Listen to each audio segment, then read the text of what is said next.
Welcome everyone to another edition of GavinRichardEsq Presents here on my channel GBoot2786. Whoever you are, wherever you are, I hope you are blessed and doing safe. Oh, I love when that flash comes in. Come on the 2 and 4 guys, y'all know what it is. We're gonna get it in tonight. Whoever you are, wherever you are, I hope you are blessed and doing safe. We're going to go in and talk about this topic today. It's sort of breaking news that a civil settlement was reached in the Breonna Taylor shooting and incident. And we're going to be discussing that, as well as what are the ramifications for that and whether or not anything else will transpire as a result of her shooting, unfortunate shooting. You guys probably have been watching the internet. Everybody's an attorney when it comes to this stuff, but right now people are pushing back, of course, over these shooting deaths, because we're tired of seeing the same thing take place over and over again, where an innocent person's life is killed and there's no accountability on the part of the law, the ones we hold in the highest regard, which is law enforcement. But we're going to get started. I'm going to let this beat play for a little bit more, and we'll be right back.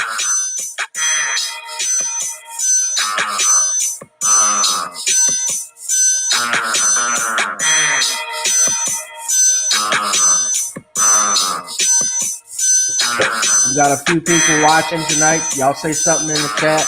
You leave a comment.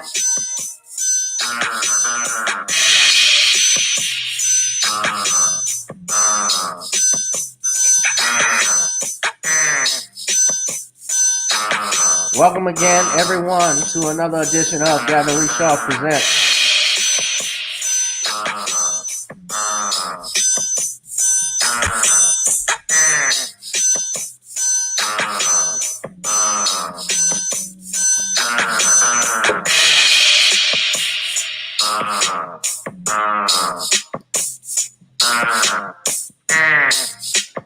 We're trying to get some more people to come in. I want all of my family and friends that are right now on Facebook, that are on YouTube, to like this video, to share it. I want you all to keep watching and subscribing and listening to alternative news media, because right now, if you go on CNN, MSNBC News, Fox, CBS, whoever, you're going to get a corporate puppet talking to you, trying to get you indoctrinated to feel a certain way. Most people nowadays, especially younger people in my age group, we get our news from the internet. We trust, our Tariq Nasheed. We trust Professor Black Truth. We listen to Valerie Denise Jones. Shout out to her. Brother Ron Hurd, VRB News. Nicole's View. And you also listen to Torian Rain. And also, let's not forget, last but not least, Gavin Richard. Yeah. And we're going to get it in tonight. We got somebody that liked, of course, yes, Sister Monique Robinson that's listening. What's up, sister? I see you. Come on, we're going to get it in. All right.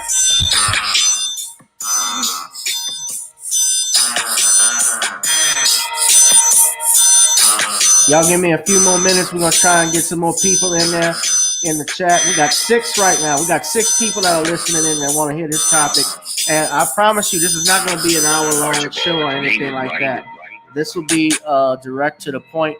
Of course, there's a lot going on, news that I can talk about. I'll do a little bit later, but I wanted to talk about this one in particular because it's kind of up my alley a little bit. But we're going to let more people come in. So with that said, give me another minute and we'll get started. You are listening to GavinRichardEsq Presents here only on channel GBoot2786.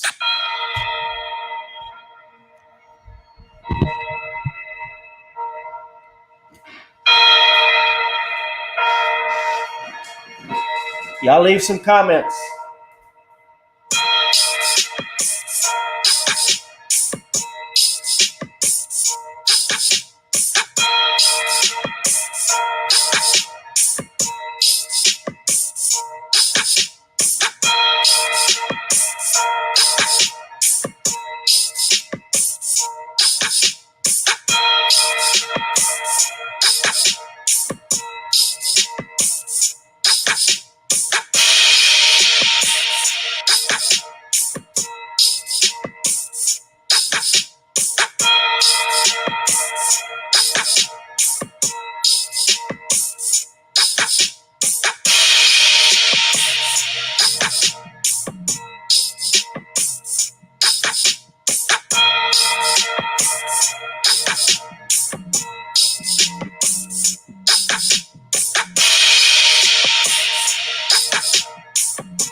So let's get started. Had to take a quick break, guys. We're trying to get some more people in. I see we had about 5 or 6 people. We're down a little bit, but they'll be obviously coming back and forth. But we are live, and I'm coming at you with 5. Welcome to another edition of Gavin Richard Presents here on channel GBootu 786. Again, guys, of course, let's get into it. This is the breaking news that happened today. Breonna Taylor's family, who is represented by Benjamin Crump, has reached a settlement with the Kentucky Police Department, the city of Louisville, Kentucky, in regards to the March 13th shooting death of Breonna Taylor. Those of you who all know the story, or don't know the story rather, Breonna Taylor was a 20-something-year-old Black female, Black American medical worker in Louisville, Kentucky, who was sleeping inside her home with her boyfriend, Mr. Kenneth Walker. And around or sometime after midnight, while they were sleeping, they heard some banging at the door, and the door hinges coming off, and heard someone break in. And Mr. Walker opened fire, obviously thinking that there was a burglar that was coming inside his home. My reports, from what I've read, they thought it was Breonna Taylor's boyfriend, who actually the police officers had been looking for. Well, in him shooting and thinking in self-defense, the officers fired back, and unfortunately, they killed Miss Taylor, and they could have killed someone else, actually, from all accounts that I have heard. There have been no criminal charges as of yet. Only one police officer was fired. That was back in July or June, if I'm not mistaken. That was June, excuse me. And as of now, the Attorney General, who is a Black man and a Republican by the name of Daniel Cameron, has received a ballistics report calling it, quote, a critical piece of the investigation, but declines to share its findings. The FBI is also conducting an independent investigation, and also Kentucky state authorities are investigating it as well. It does not signal that the investigation is close to being over, Mr. Cameron says. I'm just reading through this, guys, but at this point, it's bigger than Breonna. It's bigger than just Black lives. Miss Taylor's mother, Tamika Palmer, said this summer in beseeching the authorities for criminal charges. We've got to figure out how to fix the city, how to heal from here. Now, yes, she was 26 years old, an emergency room technician. According to what the police believed, they had been investigating 2 men who they believed were selling drugs out of a house that was far from Miss Taylor's home. So this warrant was faulty. But a judge had also signed a warrant allowing police to search Miss Taylor's residence because the police said they believed that one of the men had used her apartment to receive packages.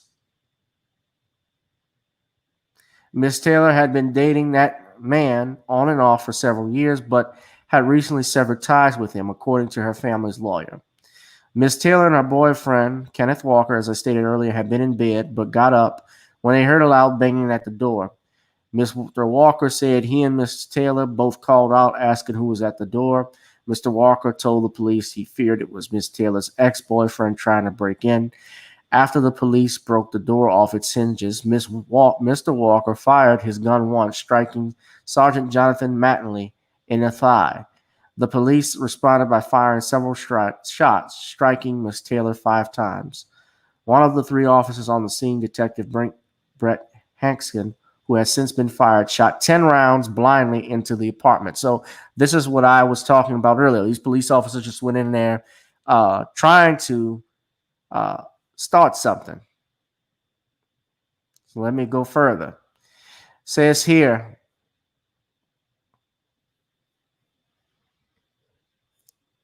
Mr. Walker told the investigators that Miss Taylor coughed and struggled to breathe for at least 5 minutes after she was shot, according to the Louisville Courier Journal.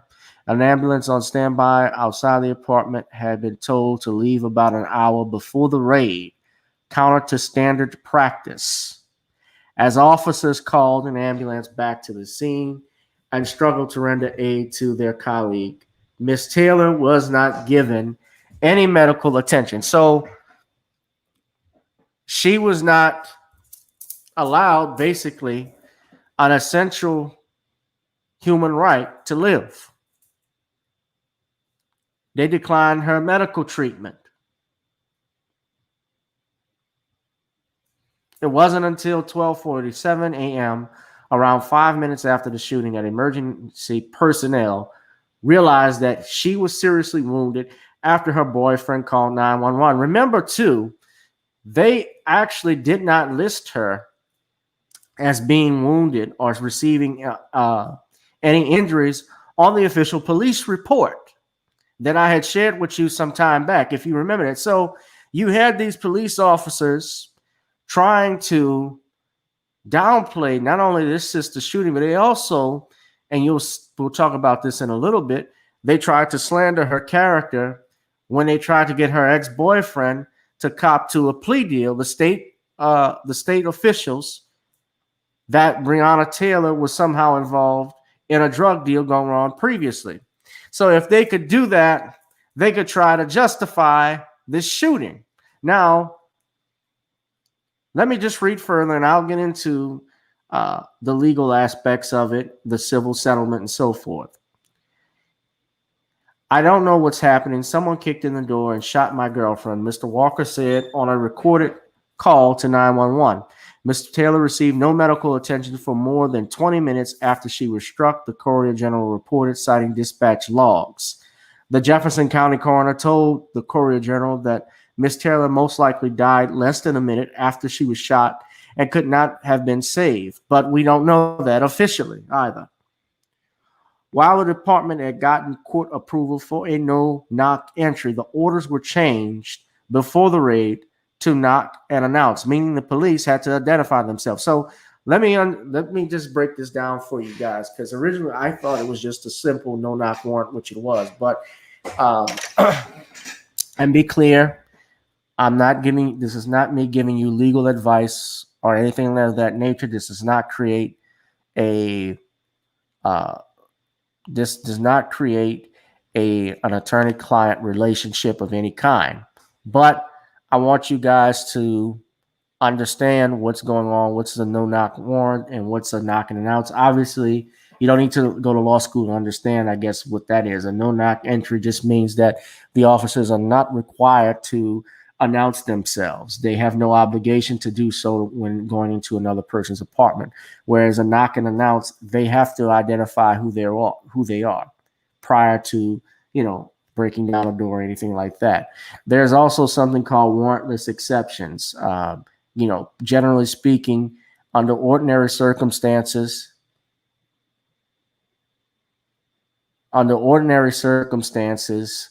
a warrant is needed in which to enter a person's residence or search a person's property.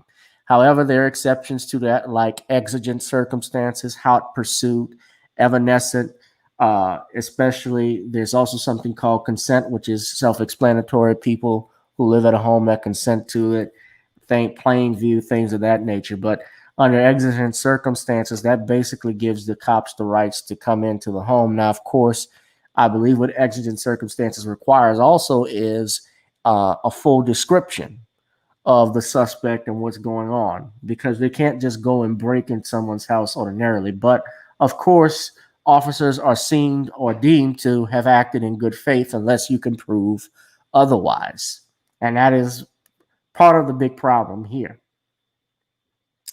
The officers have said they did announce themselves, but Mr. Walker said he did not hear anything. Now, let me say this, especially on behalf of, and I'm not Mr. Walker's attorney, but you think about this. Being that it's late at night, this is after 12, by the way. This is not in the middle of the day. You just hear loud banging. Obviously, your state of mind, you're tired.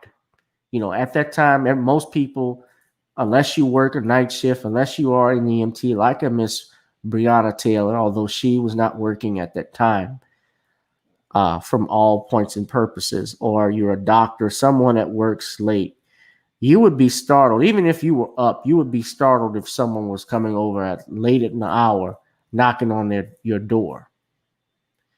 So I could imagine that they were startled if they heard a loud banging. And I could also imagine, and being in Mr. Walker, if I could see myself in Mr. Walker's shoes, if someone kicked down my door, I would definitely, I think, like most people, would defend myself because the castle doctrine applies. As you guys know, you've probably heard throughout the Trayvon Martin, George Zimmerman thing, where a person has no duty to retreat. That comes from, well, let's stand your ground. That wasn't a home. Well, that was Trayvon's home as well. That property, that was his father's condos, were father's condo, and where George Zimmerman lived were, in, I believe, in the same neighborhood. But they, he had no duty, really, he had no duty to retreat. But when you talk about the castle doctrine, that just means by itself, a man's home is his castle. So Mr. Walker had every right to carry a firearm. He had every right to draw it if he did not know that these were police officers, if he feared for his life. And he opened fire, and he's claiming he didn't hear the police officer. So I could see it from his standpoint. I also, and I keep in mind when I do these analysis, guys, I'm not looking at this from an emotional perspective. When you do when you do a critical analysis, you can't be emotional about things because it clouds your judgment and making the right calls and decisions. But nevertheless, I do know that this changes things, though. I thought that it was a knock and announce, but now I'm sorry, a no knock. But now they're saying it was a knock and announce. So I had not heard that part, because if it was a knock, no knock, then I could understand them going in, acting on good faith, and breaking the door down and being shot at, and they opened fire. Even if the warrant was faulty, they acted in, they're presumed to be in good faith, and that applies. But the fact that that warrant was changed at the last minute to a knock and announce leads me to doubt that. Okay? So that's why it is important to get all the facts and information. And what's also interesting is the fact that there is no body camera footage, supposedly, of this incident. Although, from what I saw on Willie D's YouTube, Willie D stated that there was someone who reported camera footage from that incident. So it would be interesting to see that camera, that body camera footage, if it exists, to know exactly what happened and whether or not they did announce themselves and who fired the first shot. Those are all key. So I agree that certain things should not be rushed very quickly because more information has to come out. But this is disturbing news to learn that there was a no knock, and now it was changed to a knock and announce.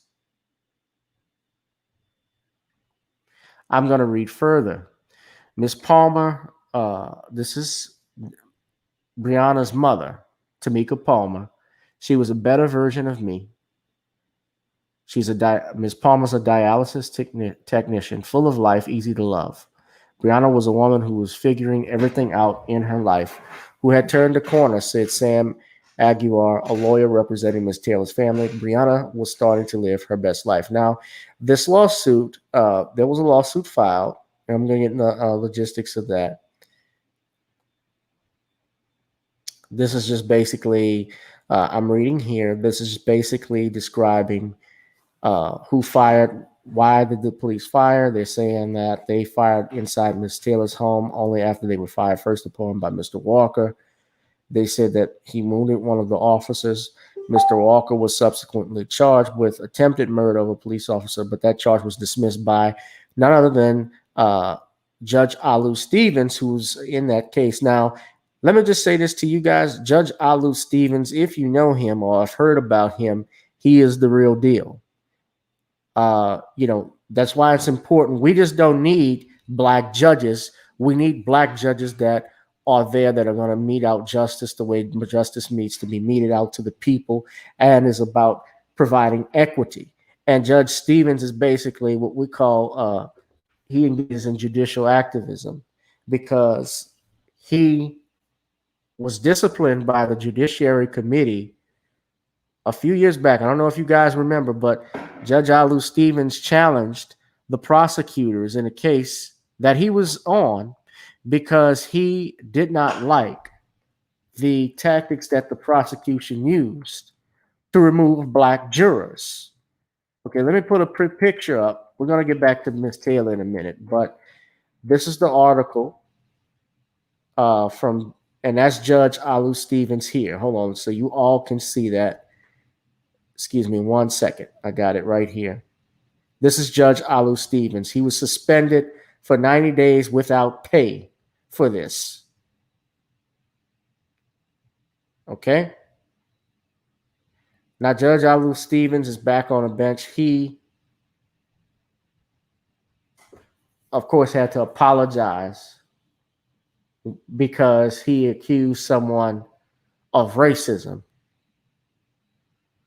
So they suspended him. But we do know that the prosecutors do everything to try to keep blacks off a jury. So that is why, at the bare minimum, if you're going to, even if you're not going to vote, that you register to vote so that you can serve on a jury, because they actually make a difference. And you would want to be on a jury when you get these types of cases. And it's a way for you to learn the criminal justice system. Don't avoid jury duty if you get a summons. Now, I don't believe in just voting people in just because of what they look like, but they got to be able to push an agenda and they got to be about something. All right? So that was Judge Alu Stevens, and he was on the Kenneth Walker case. Now, getting back to Miss Taylor's situation, okay? You guys hit that like and subscribe button. And also, please look at the ticker at the bottom. Donate to the Cash App. I always put that up. Mods, if you're here, Squeaky G, a DJ, if you're here, y'all put that in the comment box for me, please. Please subscribe to the channel. Donate to the Cash App. The police assert that they knocked several times and identified themselves as officers with a warrant before entering the apartment. Mr. Walker has said he and Miss Taylor heard aggressive banging at the door and asked who it was, but did not hear an announcement that it was the police. The police said the officers forced entry into the exterior door and were immediately met with fire. The officers returned fire, the police said. One of the officers, Mr. Hankinson, was fired. The other officers involved in the case, Mr. Mattingly and Miles Cosgrove, have been placed on administrative reassignment. You see, when they do things like this, they get reassigned. That's when all of you say, what about black on black crime? What about this and that? Yes, we do have to deal with that in our community. But don't talk about our community when you guys can't clean up your own shit. I saw a video right now of a white boy shooting another white police officer. That stuff goes on. You put these guys on reassignment. When Pookie and Ray Ray kill each other, they're not going on reassignment. They're going right to jail. And that is the difference. Mr. Hankinson appealed his firing, but a hearing for the case has been delayed pending the completion of a criminal investigation. They say the police account is disputed. Yes, hotly. Ms. Taylor's relatives and their lawyers say that the police never identified themselves before entering, despite their claims. They also say that Mr. Walker was licensed to carry a gun. Well, like every citizen that lives in their home, they have a right to a firearm. And Mr. Walker has said that he feared for his life and fired in self-defense, believing that someone was trying to break into his home. He didn't know these were police officers, and they found no drugs in the apartment. None, said Rob Eggert, Mr. Walker's lawyer. He was scared for his life and her life. In a 911 call just after the shots were fired, Mr. Walker told the dispatcher that somebody kicked in the door and shot my girlfriend. The police incidents report contained multiple errors. It listed Ms. Taylor's injuries as none, even though she was shot several times, and indicated that officers had not forced their way into the apartment, though they used a battering ram to break the door open. So what you have is lies and deceit, my friends. From the beginning, they tried to shame my sister.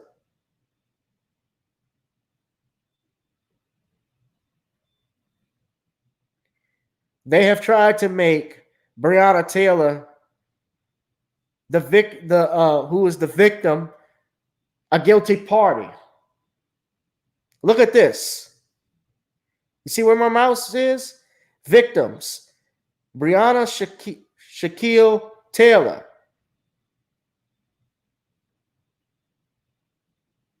Injuries, none.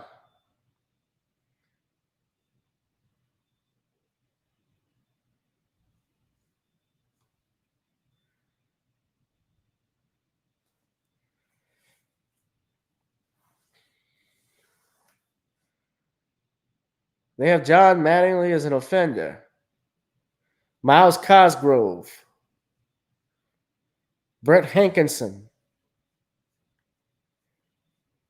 So there's errors in his police report.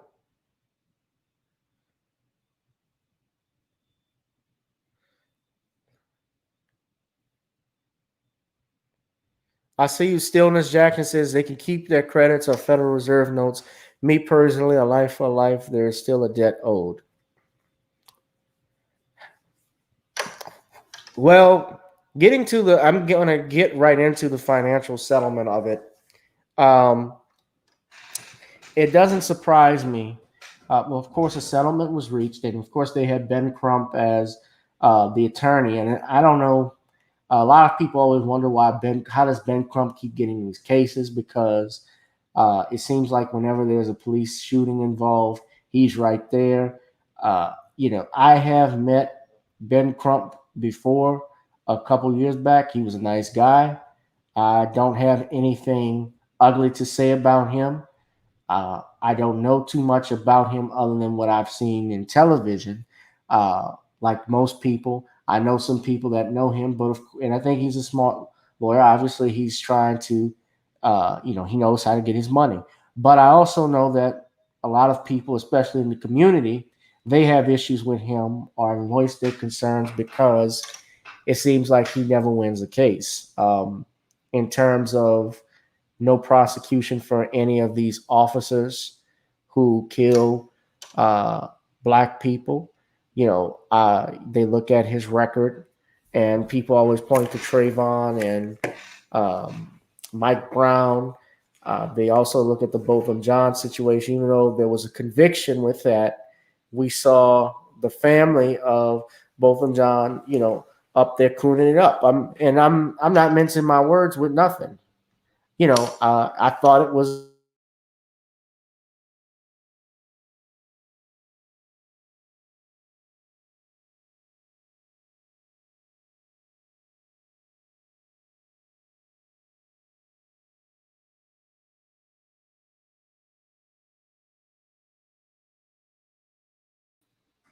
okay. There we go. And y'all see I'm relaxed. I'm just got my old school Batman shirt on. 80s babies, shout out. Stand up.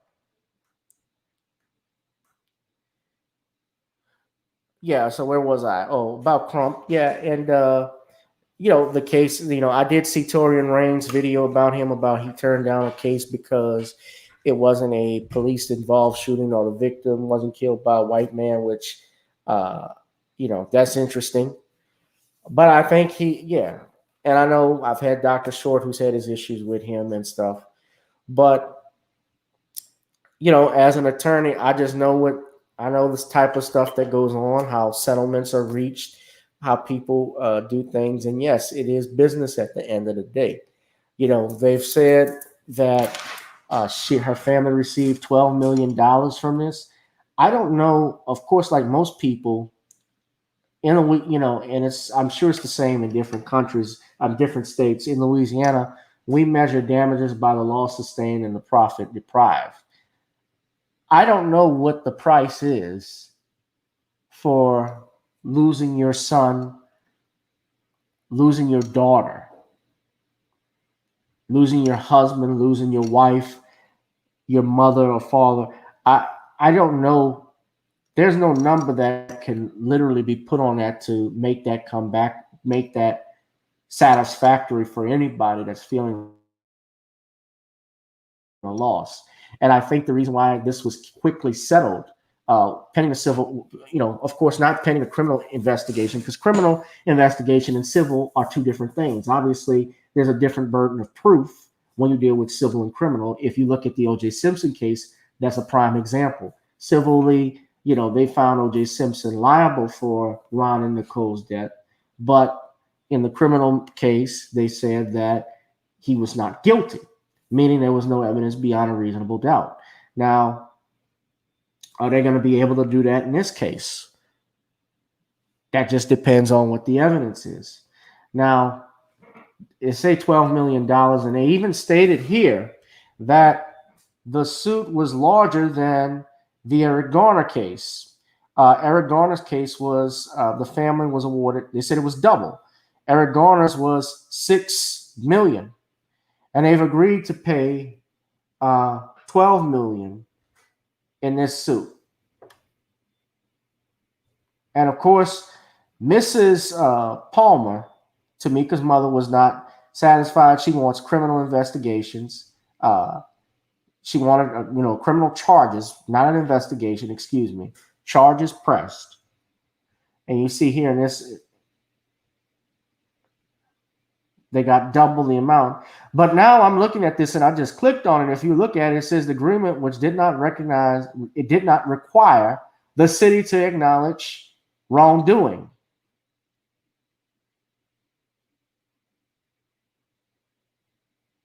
So this means that they don't acknowledge fault. Now, typically, because I have done settlements before, I have not in wrongful debts, but in contract and civil dispute, there's usually a waiver in there which prevents, obviously, the plaintiff, and I've represented the plaintiff from coming back asking for more money. They will have in there some clauses of things of that nature about not admitting wrongdoing because they don't want to open themselves up to further possible litigation. So that doesn't surprise me, but they admit there is no wrongdoing here. They didn't have to admit that. They're talking about police reform.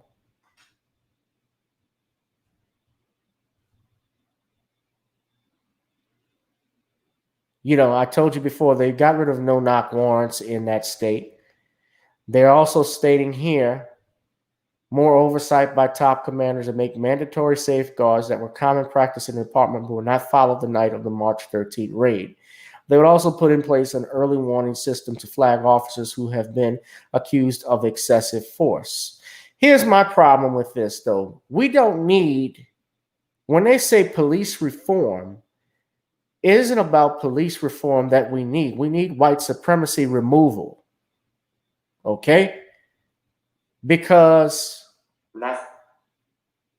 regardless of any type of reform that you put in, any of these safeguards, what good does that do, especially if you're not there, if you cannot control your officers at that time? I'll never forget when the brother that was the immigrant, I can't think of his name, but in New York, remember he got that settlement when they shoved a plunger up his rectum? I distinctly remember that case. Was it Lumia? They beat him in the bathroom, subjected him to racial slurs, and shoved the wooden handle of a toilet plunger into his rectum and then into his mouth. That was in 1997.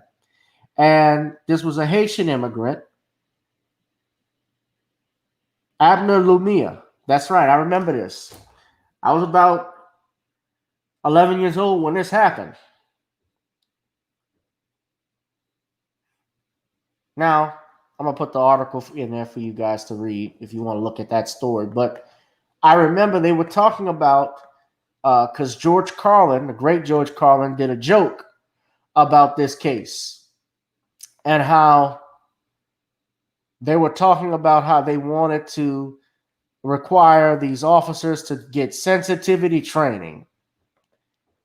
What good does sensitivity, and he made the joke and reference, and George Carlin said this, he said, it seems to me that if you can shove, I'm paraphrasing, a plunger up a man's rectum and then put it in his mouth, I think sensitivity training is far from what you need.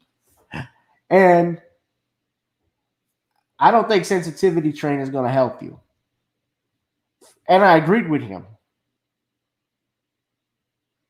Because those persons are going to continue the same pattern of behavior. Many of these officers get on another force. If they get fired, they get put on leave, like we said. They're never prosecuted unless it's something super egregious where it affects the bottom line of the administration, mainly the mayoral administration.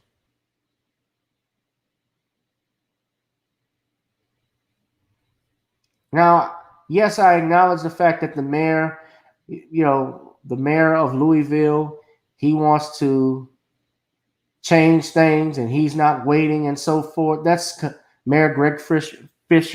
When you know what the right thing to do is, you do it. Why wait? My administration is not waiting to move ahead with needed reforms to prevent a tragedy like this from ever happening again.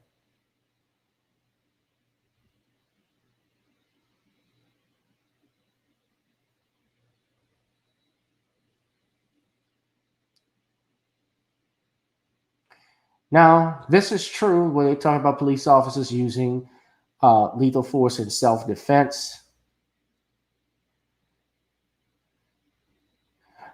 You say, Squeaks, what's up, Squeaks? You said the settlement amount was not punitive chicken change.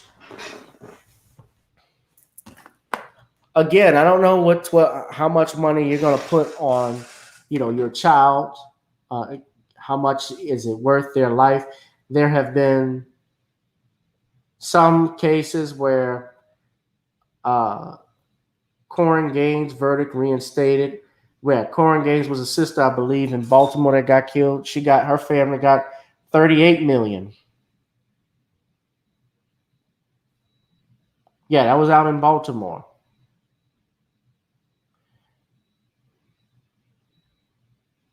Yeah, I remember that case. I don't even, was that enough? Was $38 million enough? Were those officers prosecuted? No, they weren't. There were no criminal charges, and this is what typically happens. Honestly, what I think, if you're talking about real change and real reform, if you really want police reform, instead of putting these make me feel good rules and regulations that you're going to do, kick some of these racist white officers out of your force. That goes especially for you, Alex Valavia, the Los Angeles County Sheriff of the Los Angeles County Sheriff's Department. He's the sheriff there. And I don't know if you guys saw this, but he called out LeBron James over these two deputies that were shot and are struggling for their life now. I didn't do a video on it, but he called LeBron James out to challenge him to raise money for them of $175,000. He wants LeBron James to match that. And shout out to, and I don't know too much about Mrs. Kobe Bryant, but I want to just say shout out to her, because Mrs. Bryant called out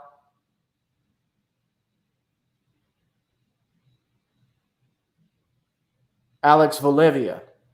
Y'all look at this. Vanessa Bryant, the widow of NBA legend Kobe Bryant, criticized Los Angeles County Sheriff Alex Villanueva. Excuse me, I said Bolivia. Excuse me. Whatever. Villanueva. Villanueva. I don't want to mess people's names up, but you know what? Assholes like that, I can mess it up. Because he's a racist.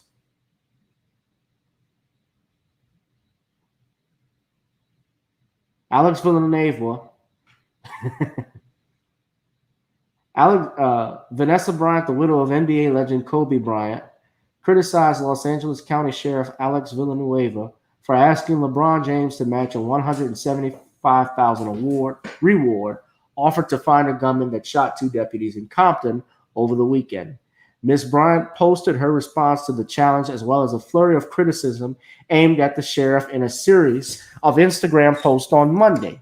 In one of her posts, she shared a critical tweet from a Twitter with the Twitter handle at Ellen Marie. Mr. Villanueva shouldn't be challenging LeBron James to match a reward or step up to the plate. He couldn't even step up to the plate and hold his deputies accountable for photographing dead children, the post said. The dead children refers to a lawsuit Ms. Bryant filed against the sheriff's office in May, alleging deputies responding to the scene of the helicopter crash that killed her husband and daughter were taking photos of the bodies for their own use. No fewer than 8 sheriff's deputies were at the scene, snapping cell phone photos of the dead children, parents, and coaches, the claims reads. As the department would later admit, there was no investigative purpose for deputies to take pictures at the crash site. Rather, the deputies took photos for their own personal purposes.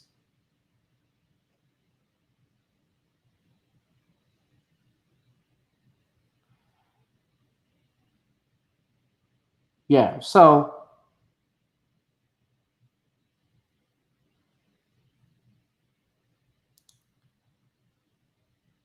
he issues this challenge. He's talking about trusting the system.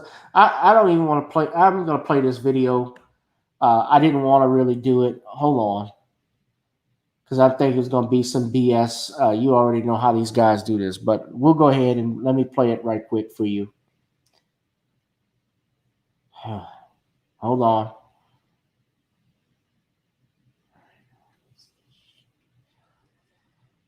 Bear in mind and let's listen to this bullshit. Okay, here we go. Can y'all hear? No. What you've been able to find out between the video, between any accounts that they may or may not have been able to give you.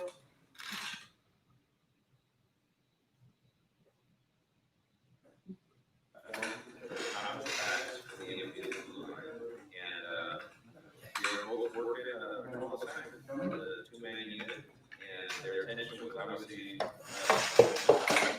the murder in the south, whatever they were looking at. And the suspect walked up from the north, southbound, towards them, and of course he was in their blind spot. And he just got right up to the right, literally from the window. If you saw the video, he or she just starts unloading on the deputy's car, shooting at them, and then takes off back again northbound. Do you know how many times each was struck? Have you been able to determine that? Each was struck multiple times. And what's their condition now? Have you been able to visit them, speak with them? Yes, I visited that night. They were out of surgery and they were in stable condition, recovering, but obviously some very, very serious injuries. While to recover. Have they been able to, are they able to talk, to describe what happened, to give a description? The male is able to talk. Talk about how the conditions in South LA right now. All right. Have you made any? I don't really want to play this part, but y'all want me? I'm going to finish it just for fairness purposes so we could hear everything.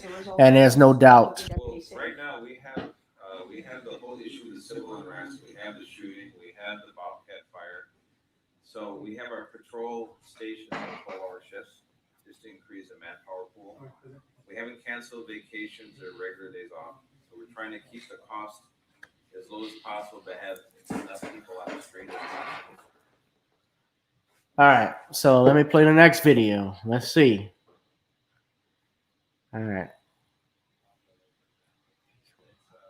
Hopefully, possibly we can start going back to normal, but we have to see that we don't have any further disruptive protests where we have active anarchists and very aggressive people out there. Have there been any links to the previous deputy involved shootings? Is there that believed to have been sort of revenge or a motive for this ambush? We won't know that until we get all the facts and we get a chance to interview the suspect. What's the latest on the manhunt? Still going strong day and night.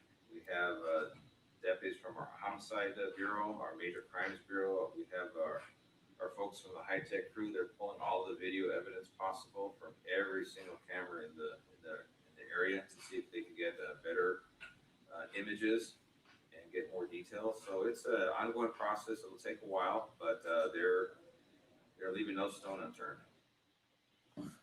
All right, so here's the last video I wanted to play. Let's just play this. Let's play this. This is the bullshit I'm talking about. Let's listen. Concern for deputies who are on the street today, tonight, tomorrow. Well, my concern is that they're out there doing their job, and yet we have people fanning the flames of hatred and just turning up the volume when we don't need it. We need to be turning it down. We need and particularly our elected officials and civic leaders, sports figures, they need to start emphasizing trust in the system, due process. We are going through an investigative process, start to finish, just like this shooting, the same thing with the deputy involved shooting, with the Dijon Kizzy, with Andres Borgado. They're all processes. They're going to take their time. We're not going to speed it up or slow it down at the behest of anybody. It's going to be driven by facts. When we finish it and we produce a result, it's a result that's going to stand on its own. It's going to be based on facts, not emotion. And some people already determined. All right, so y'all heard that asshole. No, you dumb, you son of a bitch. I'm sorry. I was trying to keep from cursing or anything. But that stuff gets me. When you got a guy like this who wants to call out LeBron James but can't handle his own business.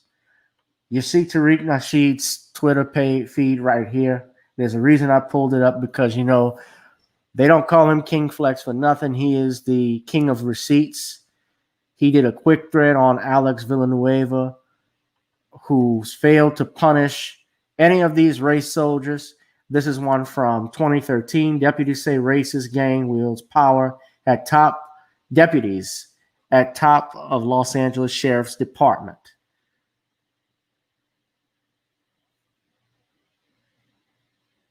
A 39-page complaint makes alarming allegations, including that the Sheriff's Department hid an inmate from the FBI, the Thompson and Tanaka covered up an incident involving a skinhead deputy, and that Sheriff Baca blew off the threats to his deputies and was indifferent to the corruption. We're going to like that. You look at here. LA Sheriff's Office, Compton Station is a white supremacist gang incubator. You guys should look up something, and Judge Joe Brown even talks about this. Judge Joe Brown talks about this. This is actually, there's actually something called the, oh gosh, what's the name of it? That's on the tip of my tongue. I'm sorry. But there was a group in the Los Angeles Police Department. I think they were called the Rough Riders. I could be wrong, but if you saw the movie The Glass Shield, which starred Ice Cube, Bernie Casey, it was about a black man who was framed by members of the Los Angeles Police Department, Los Angeles Sheriff's Office. And there was a scandal in the 90s in Los Angeles. Rampart, that's it, the Rampart scandal. And that was in the LAPD's Rampart division in the late 1990s. they had an organization called Community Resources Against Street Hoodlums. Well, there was a movie that Ice Cube did in 1994 called The Glass Shield. Let me just pull this up for you because we're going to be out of here in a little bit. Y'all still with me? Hit that like and subscribe button. Share.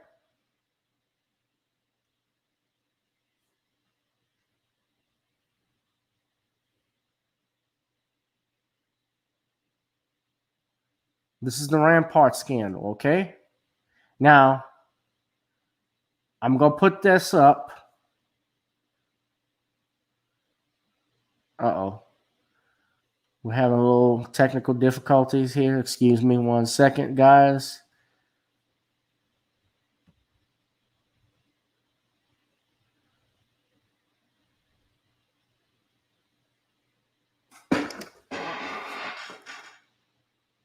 Uh-oh.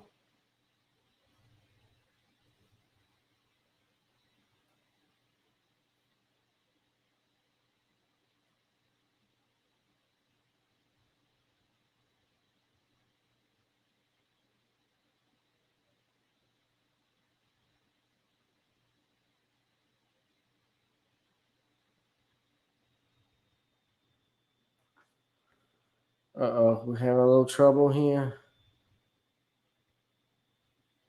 The hell?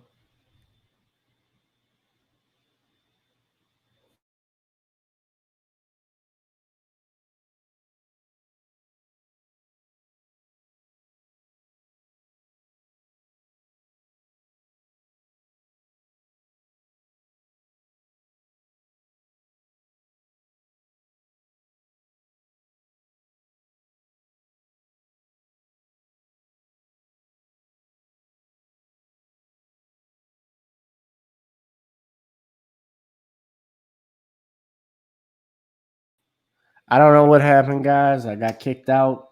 Wasn't responding, so I apologize. Let me go ahead and get to where we were last time, where I left off. So I was talking about the Rampart scandal, okay? And I said that was the crash division. But I want to show you also something here, and that was in 1998, 2000. But I also want to show you something too, with regards to the Los Angeles Sheriff's Department. Uh, that movie I was quoting you from, I was talking about, was called The Glass Shield. And Ice Cube was in it. This is it here. Now, that came out in 1994. Charles Burnett was the director of this movie, and he wrote the screenplay. But it was about police corruption, basically, and planting of evidence. Good movie.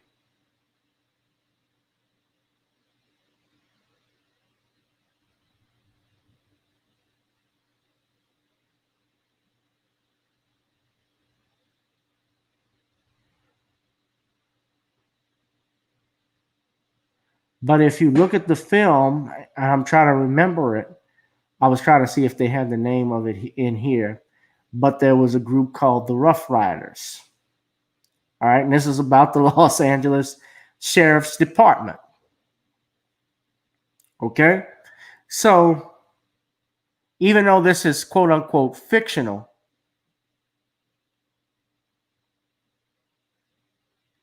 most movies, if not all of them, do one of three things. Like my barber said, they either tell you the truth, they either tell you the past, the present, or the future.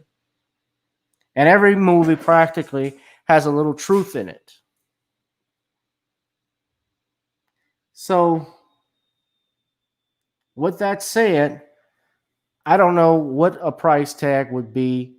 Again, on the Breonna Taylor situation, we're going to keep monitoring it. You guys leave your comments. Do you think some of you are saying it is not sufficient enough? I honestly don't think it's sufficient enough. I think there needs to be more of an investigation if they indeed, because now looking at that again, I thought this was a no-knock warrant, but apparently they're saying it was changed. So, there may be something there. But again, yes, there's a statute that protects police officers who act in self-defense too. So there may be a legal defense to that. But I think most people want to see whether these men will be tried. And we usually can't get a trial before we can get a when you can't get a trial before we can get a verdict. Everything is settled before it gets to court. So, guys, I said I was going to keep this under an hour, and I have. If you guys want to leave a comment, hit the like and share, subscribe button. You're welcome to do so. I want to thank you all for tuning in. Thank you, Squeaky G. Thank you, Monique Robinson. All of you who are watching on Periscope, on Facebook, and on YouTube channel GBoo2786. Subscribe to the channel. If you have not, please do so. I would like for you guys also to donate to the channel. That is very important, to donate to keep this thing going. I can't stress that enough. A lot of people, assume, I know it's tough in tough times, but anything you can contribute can keep the platform rolling so that we can continue to keep producing shows like this. If you want to see changes, you got to be able to put in the work and just start. I'm doing things right now, making some business moves that you will hear about in the future. I want to share with you at a later date, but things are being finalized. So I'm keep moving, and we all got to keep moving, even with this pandemic that's going on. The future is bright, and that's all for tonight. I'm Gavin Richard. I see how I made that rhyme. You guys check out the podcast as well on Anchor. Gavin Richard Presents, just like this channel. Gavin Richard Presents. Check that out, please. Come back Thursday. We're going to have our friend Sean James, who's going to come on and do a show with us. So you guys don't want to miss that 8 o'clock Central Standard Time. Sean James comes back to the platform. Can't wait to talk to him. All right, guys, you take care. Be blessed and be safe, and always be black. I'll holla.